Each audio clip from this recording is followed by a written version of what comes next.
நிராகரிக்கப்பட்ட இடத்தில் கோபத்தை காட்டுவதை விட இதை மட்டும் செய்துவிடுங்கள். செருப்பால் அடித்தது போல வலிக்கட்டும். சிலரிடம் கெட்டவன் என்றே பெயர் எடுத்து விடுங்கள். நல்லவன் என்ற பெயரை காப்பாற்றிக் கொள்ள நிறைய நடிக்க வேண்டியிருக்கும்.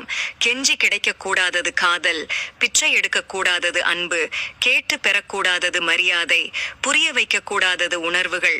ஒருவன் உன்னை வீழ்த்தினால் வருத்தம் கொள்ளாதே. அவன் எப்படி உன்னை வீழ்த்தினான் என்று யோசி. அந்த யோசனைதான் உனக்கான வெற்றி பாதையை உருவாக்கும். ஒருவர் உங்களை எப்போதும் குறை சொல்லிக் கொண்டிருந்தால் அமைதியாக இருங்கள். ஏனென்றால் பல 1000 ரூபாய் நோட்டுகளை விட சில்லறைகளுக்கு சத்தம் அதிகம்தான். நீ வாழ்வில் தடுமாறி விழுந்தபோது உன்னை தாங்கி பிடித்தவர்களையும் மறக்காதே. அதை வேடிக்கை பார்த்தவர்களையும் மறக்காதே. உங்களுக்கு உணர முடியாத சந்தோஷத்தை கொடுப்பதும் சொல்ல முடியாத வலியை கொடுப்பதும் உங்கள் மனதிற்கு பிடித்தவர்களாகத்தான் இருப்பார்கள். நிராகரிக்கப்படும் இடத்தில் கோபத்தை காட்டுவதை விட சிரித்த முகத்தை காட்டுவதே மிகச் சிறந்த பதிலடி.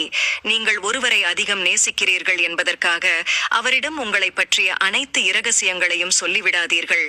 இறுதி வரை யாரும் உடன் இருப்பார்கள் என்று சொல்லிவிட முடியாது.